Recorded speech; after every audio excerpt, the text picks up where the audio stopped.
네, 안녕하십니까. 송동현입니다. 자, 오늘부터 이제 스톡파이터의 주식 한 판이라는 주제를 가지고 한번 해볼 건데요. 이때까지는 좀 스톡파이터 조금 아쉬웠던 것 같아요. 제 개인적으로. 제 강점을 좀 충분히 못 살리는 그런 내용들이 좀 있었던 것 같아서 진짜 진정한 스톡파이터 모습으로 돌아오기 위해서 제가 지금 이 콘텐츠를 만들었습니다.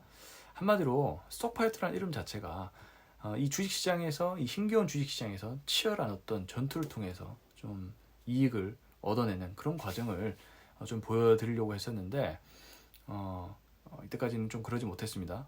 그래서 자, 오늘부터 제가 어떤 영역에서 시장에서 어떤 일이 일어났는지 한번 말씀을 드리고 거기서 제가 어떠한 종목을 또 거래를 했는지 또 말씀드리는 또 그런 시간을 가져보도록 하겠습니다.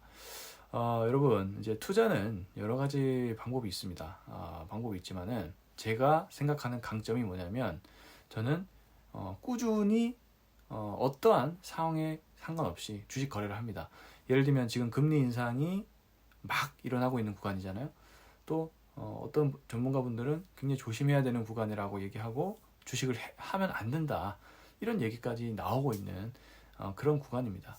네, 물론 시장 환경이 정말 어렵죠. 어렵지만은 그럼에도 불구하고 저는 주식 거래에 대한 부분들은 지속적으로 해야 된다라고 생각하는 사람입니다.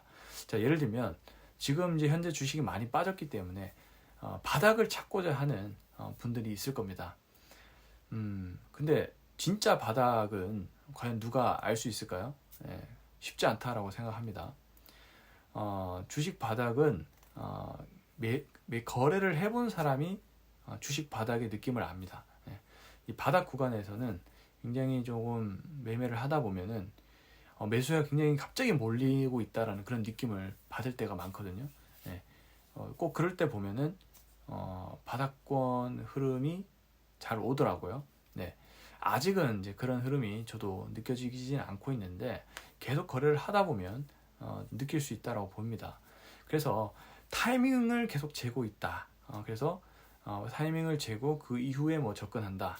그렇게 되면은 완전히 바닥권에서 주식 거래를 하기는 힘든 것이죠. 네.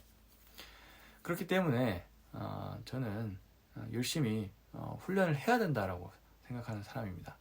저는 오랫동안 이러한 전략을 구사를 해왔고 그리고 제 원칙 자체가 좀 큰 자금을 투입을 해서 짧게 수익을 내서 그를 꾸준히 수익 실현을 하는 것이 제 원칙이었기 때문에 이런 부분들을 계속해서 잘 지키고 있는 상황이고요. 앞으로도 또 좋은 투자 팁 같은 게 있으면 또 공유를 해 보도록 할 건데 자신만의 투자 비법을 개발하는 게 중요하다라고 일단은 생각이 듭니다. 자, 이렇게 좀 말씀을 드려보겠고요. 자, 오늘 어떤 일이 시장에 있었는지를 좀 간단하게 살펴보겠습니다. 자, 미국 시장이 좋게 마무리가 됐는데 문제는 시간의 거래였습니다. 빅테크 기업들이 실적이 좀 안 좋게 나오면서 우리나라 시장도 그 여파가 좀 미치게 됐거든요. 오후로 갈수록 시장이 굉장히 약해지더라고요. 오전에는 좀 종목별 장세가 조금 나왔었는데 오후로 갈수록 완전히 시가총액 상위주 쪽으로만 수급이 몰리는 그런 현상이 일어났습니다. 삼성전자, SK하이닉스, 뭐 삼성 SDI 이런 기업들로만 수급이 조금 들어가면서 중소형주는 좀 죽는 그런 모습이 나타났거든요. 물론 이게 장점도 있고 단점도 있습니다. 자, 장점은 어쨌든 삼성전자, SK하이닉스가 좋아진다는 것은 어쨌든 시장 자체가 어쨌든 양호하다 이겁니다. 그렇다는 것은 시장 자체만 안 죽으면 또 종목별로 거래할 기회가 또 있다라는 의미이기도 하고 시장이 앞으로는 좀 덜 빠질 수도 있다라는 그런 기대도 있는 겁니다. 그리고 단점은 너무 그러니까 시장이 너무 바닥이다 보니 지수를 올려야 되잖아요. 그러다 보면은 삼성전자, SK하이닉스 쪽에 수급이 몰릴 때가 간혹 있습니다. 근데 그렇게 되면 이제 중소형주 쪽으로는 수급이 좀 안 들어가거든요. 그렇게 되면 조금 재미없는 개인 투자자분들에겐 좀 재미가 없는 그런 장세로 연결될 수 있다라고 보시면 좋을 것 같고요.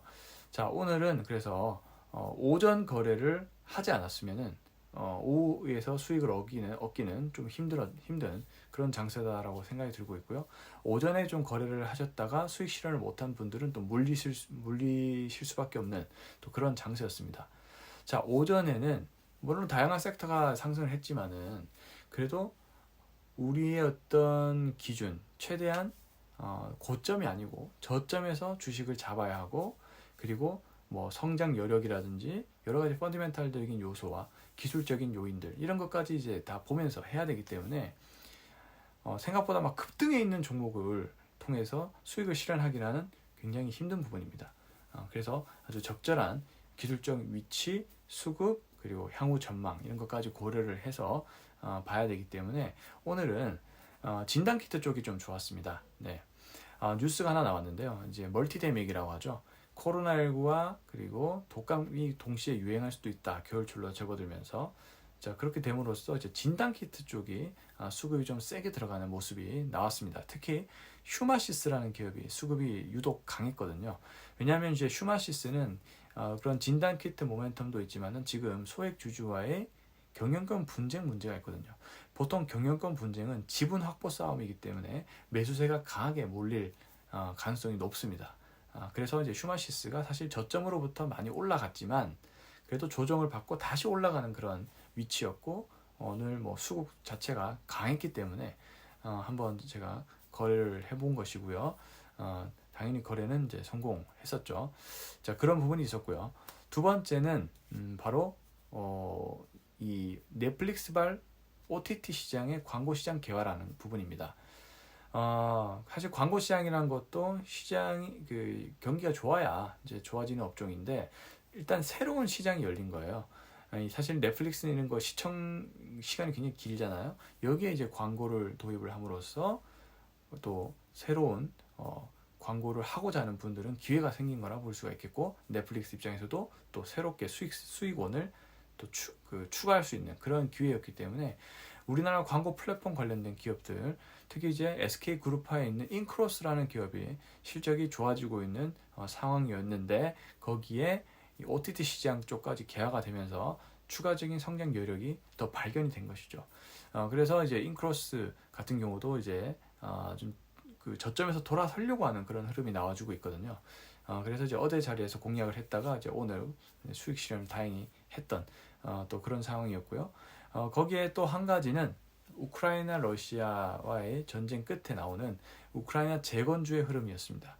지금 뭐 마셜 플랜 몇십조, 몇백조 단위의 마셜 플랜이라고 얘기들 많이 하죠. 거기에 플러스 네옴시티 프로젝트도 같이 있기 때문에 건설주나 중장비족 섹터들은 흐름이 나쁘지 않습니다.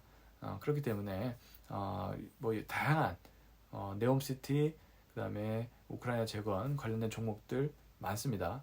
뭐 데모도 있고 현대 에버다임도 있고 뭐 자주 나오는 히림이라는 종목도 있지만 도하 엔지니어링이라는 또 종목도 있거든요. 자, 이 종목도 굉장히 탄탄한 업력을 자랑하는 기업이고 또 저평가돼 있으면서 다른 기업에 비해서 자리가 조금 기술적 위치가 좀 낮았거든요. 그래서 장 초반에 주가가 좀 올랐던 그런 모습을 좀 볼 수가 있었습니다. 이 외로도 뭐 다양한 섹터들을 좀 공략을 했었지만은 크게는 이 세 가지 섹터 흐름이 오늘 양호했던 것 같습니다. 자, 이렇게 한번 정리를 해보시면 좋을 것 같고요. 한번 뭐 스톡파이터 송동현이 또 말만 하는 게 아니냐 이렇게 얘기할 수도 있어서 제가 좀 간단하게만 좀 보여드릴게요.